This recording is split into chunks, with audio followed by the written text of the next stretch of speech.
Vamos a continuar con el ejercicio 5 del examen.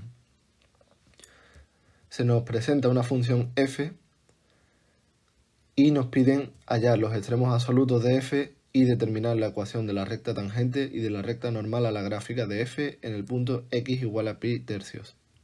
Bien, para la primera parte tenemos que tener en cuenta que los extremos absolutos de f pueden darse en los puntos en los que la derivada de f sea nula, en los puntos en los que f no sea derivable y en los puntos extremos o puntos fronteras del dominio de f. Entonces vamos a calcular primero la derivada de f. La derivada de f, ¿vale? Yo lo voy a poner directamente, es 2 coseno de x menos 1 entre 2 menos coseno de x al cuadrado, ¿vale? Esto se debe a que estamos utilizando pues que seno cuadrado de x más coseno cuadrado de x es igual a 1. Entonces se simplifica el numerador y acaba quedando eso, ¿vale?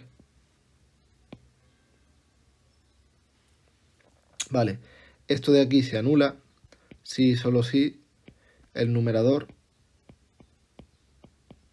se anula. O lo que es lo mismo, si el coseno de x vale 1/2. Pero ahora, ¿qué pasa aquí? Pues que tenemos dos posibles soluciones. ¿Por qué? Porque el coseno de x igual a 1/2 significa que esto de aquí vale 1/2. Pero es que entonces esto también es una solución posible.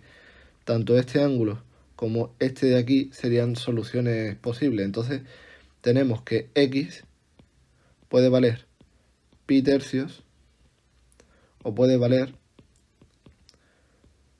5 pi tercios, que sería el ángulo correspondiente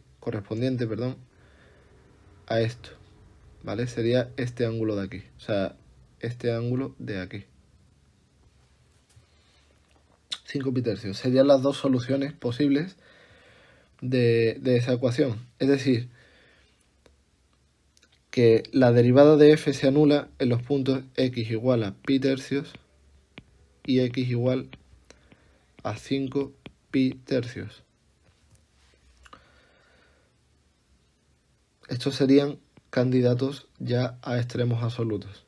Los otros candidatos serían la frontera de la función, o sea, la frontera del dominio de la función. Es decir, el punto x igual a 0 y el punto x igual a 2pi. Estos serían los otros candidatos. Y no hay ningún otro candidato que sea del tipo la función no es derivable en ese punto, porque como hemos visto, la función es derivable en todo su dominio.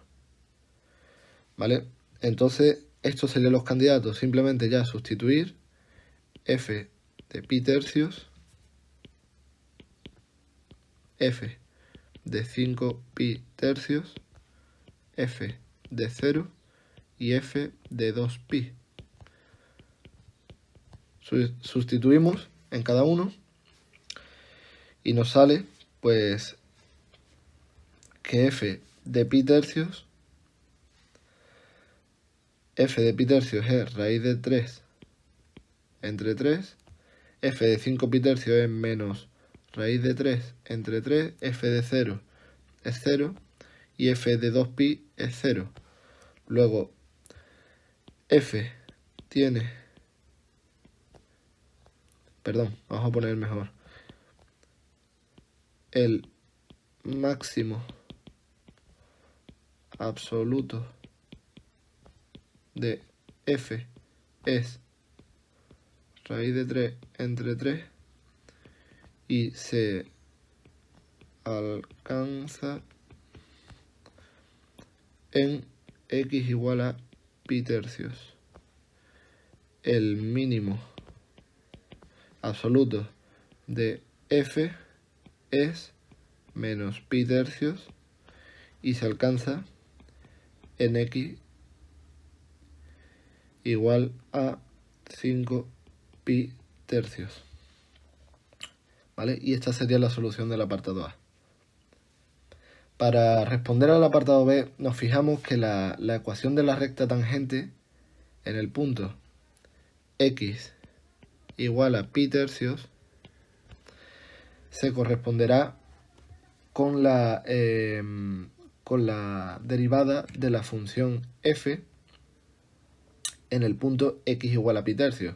Pero es que hemos visto que la derivada de f en x igual a pi tercios es igual a 0, con lo cual se trata de una recta de pendiente 0 y que pasa por el punto x igual a pi tercios raíz de 3 entre 3.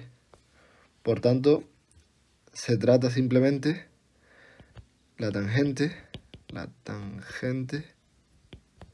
es la recta igual a raíz de 3 entre 3, ¿vale? Porque precisamente es la recta que tiene pendiente 0, ¿no? Por ser la derivada de f en ese punto igual a 0. Y análogamente, si la tangente es una recta de pendiente 0, la recta ortogonal a ella tiene que ser una recta de pendiente infinita, es decir, x igual a algo. Por tanto, la recta ortogonal es x igual a pi tercios. Y ya habríamos acabado el apartado B. El ejercicio 2 nos pide calcular la integral indefinida de f y calcular la primitiva de f cuya gráfica pasa por el punto 3,5. Vale. Para el apartado A simplemente tenemos que fijarnos en que si hacemos el cambio de variable x menos 2 igual a t, ¿vale? Para simplificar este miembro de aquí, podemos pasar x igual a t más 2, por tanto, diferencial de x es igual a diferencial de t, ¿vale? Y entonces nos queda que la integral es 3 por t más 2 al cuadrado más 4 entre t al cuadrado y todo ello por diferencial de t. ¿Vale? Pues simplemente desarrollando ese binomio al cuadrado y aplicando la propiedad distributiva, nos queda que el numerador es 3t cuadrado más 12t más 16 y el denominador es t al cuadrado y todo ello multiplicado por diferencial de t. Por la propiedad de que la integral de una suma es la suma de las integrales, podemos separar esta integral en la integral de 3t cuadrado entre t al cuadrado por diferencial de t más la integral de 12t entre t al cuadrado diferencial de t más 16 entre t al cuadrado por diferencial de t. Y esto ya son integrales inmediatas. La primera, pues, esto se tacharía con esto y sería la integral de 3, que es 3t, más este cuadrado se va con esta t, 12 entre t sería 12 logaritmo natural de t,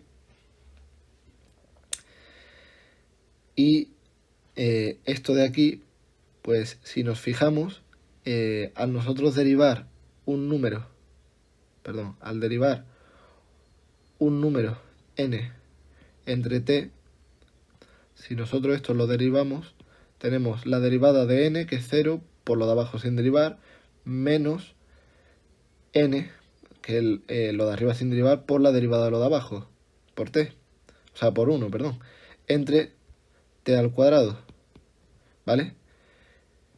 Esto de aquí, si sacamos el menos fuera, nos queda que es menos n entre t al cuadrado. Y esto de aquí es lo que tenemos justamente aquí, ¿vale?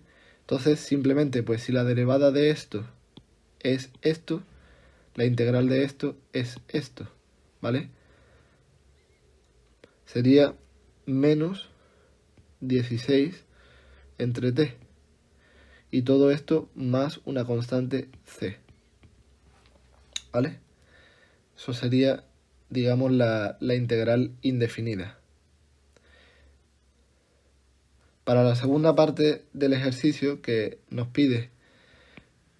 se nos pide calcular la primitiva de f cuya gráfica pasa por el punto 3,5, pues tenemos que, como pasa por el punto 3,5, entonces se cumple que f de 3 es igual a 5, porque esto es x y esto es y, ¿vale? Y entonces sustituyendo, perdón, esto es la solución, pero lo correcto sería volverla a pasar a la variable que teníamos al principio. X menos 2 más 12 logaritmo natural de x menos 2 menos 16 entre x menos 2 más c. ¿Vale? Esto sería más correcto. Bueno, pues como decía en el apartado B, tenemos que sustituir x igual a 3 e y igual a 5. Entonces, sustituyendo eso en la integral indefinida que acabamos de calcular, pues tenemos que es f de 3 es 3 por 1, ¿vale? Porque se sustituiría más 12 por el logaritmo natural de 1, que esto es 0, porque el logaritmo en cualquier base de 1 es 0, menos 16 más c. Y todo ello es igual a 5. Despejando de aquí la c, tenemos que c es igual a 5 más 16 menos 3, es decir, es 18. Y por tanto la primitiva buscada es f de x igual a 3 por x menos 2 más 12 logaritmo natural de x menos 2 menos 16 entre x menos 2 más 18. Perdón, más 18. Y este sería el resultado que nos piden en el apartado B. Bien, el siguiente ejercicio nos pide discutir el sistema dado a x igual a b según los valores de a. Vale, formamos la matriz ampliada, ¿vale? Que es la matriz de los coeficientes añadiendo la columna de los términos independientes, y realizando operaciones elementales por filas llegamos a un sistema equivalente.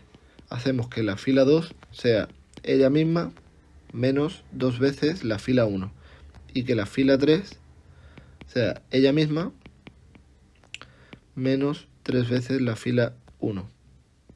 Y nos queda la matriz 1 menos 1, 1, 1 menos 2, menos 2, 1 menos 1, 1, a 0, 0. Y nuevamente, haciendo que la fila 3 sea ella misma más la fila 2, se tiene la matriz ampliada 1 menos 1, 0, 1 menos 2, menos 4, 1 menos 1, 0, a 0, 0. ¿Vale? De aquí, de esta última fila, se deduce que y es igual a 0. Por tanto, si y es igual a 0, se deduce también que esta submatriz de aquí representa un sistema equivalente que es 1, 1, 0, 0, 1 menos 1, menos 1 aquí, menos 1 aquí, 0, ¿vale? Que es el sistema x más z igual a menos x menos z igual a 0. ¿Vale? De aquí, básicamente, sumando ambas ecuaciones, se deduce que a es igual a 0. Es decir, que si a es 0, tenemos sistema compatible indeterminado. Si a es distinto de 0, tenemos un sistema incompatible. ¿Y por qué tenemos un sistema incompatible? Porque si a, que lo tenemos aquí, es distinto de 0,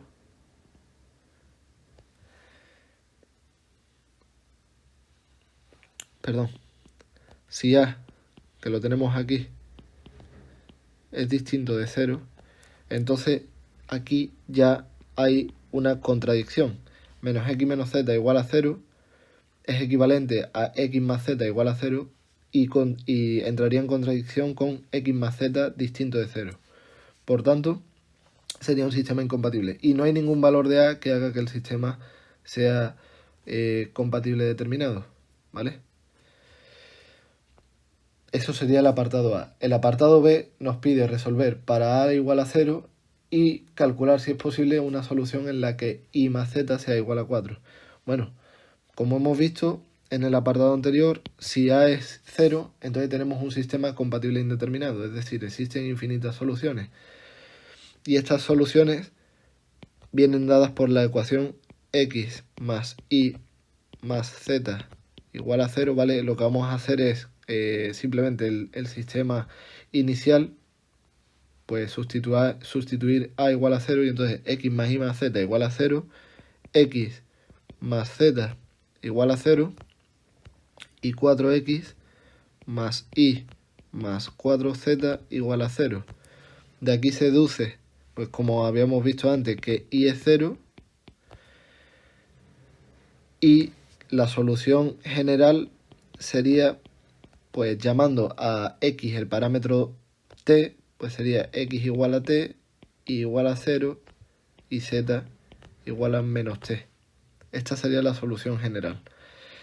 En particular, si t es 4, tenemos que la solución sería menos 4, perdón, si t es menos 4, tendríamos que la solución es menos 4, 0, 4. De donde se cumpliría que y más 4, perdón, y más z es igual a 4, porque y es 0 y z es 4. Y ya está, ya habríamos terminado el apartado B. Seguimos con el último ejercicio del examen.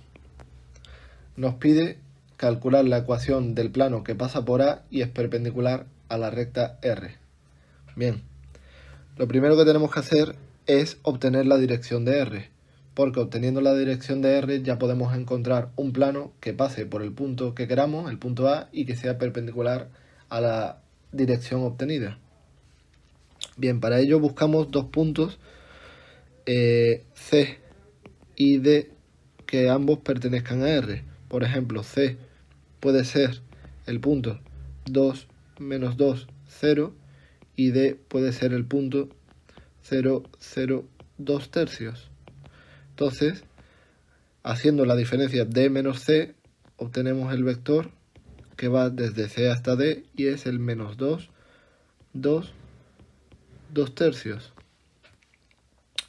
Entonces, la ecuación del plano que pasa por A y es perpendicular a R tendrá los coeficientes, la ecuación de dicho plano tiene que tener los coeficientes, pues precisamente este vector, el vector normal.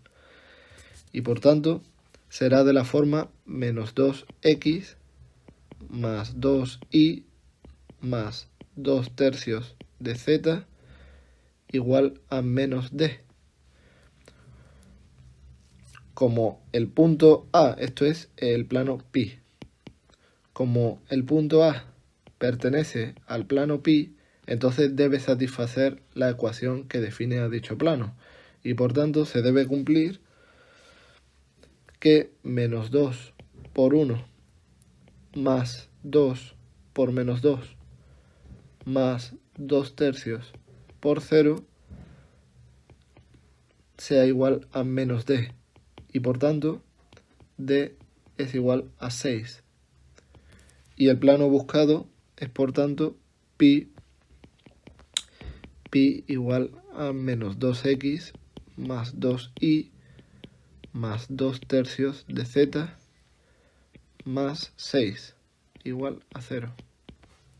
Ese sería el apartado A.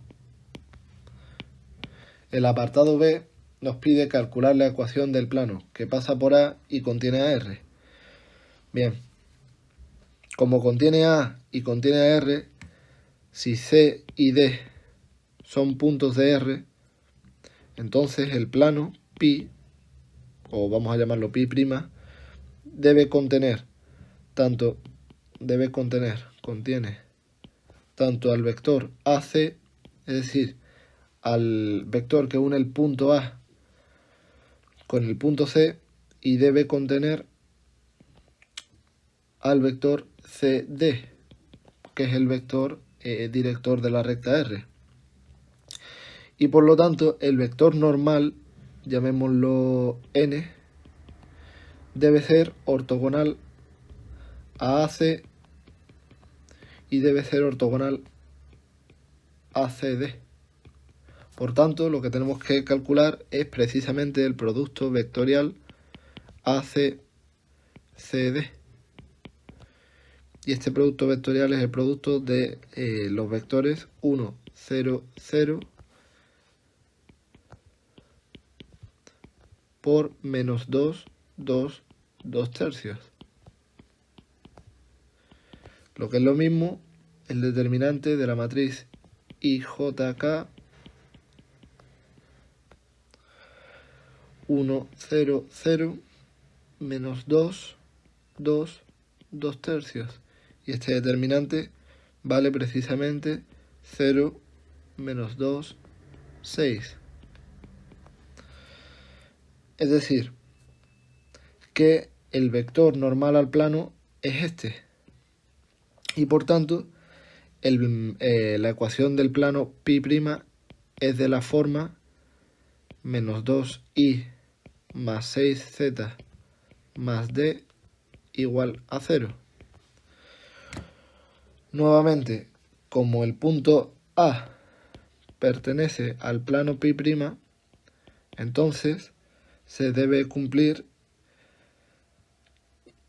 que 0 por 1 menos 2 por menos 2 menos 6, perdón, sí, más 6 por 0 sea igual a menos d, de donde se deduce que d es 4. Y por tanto el plano buscado es pi' por menos 2i más 6z más 4 igual a 0.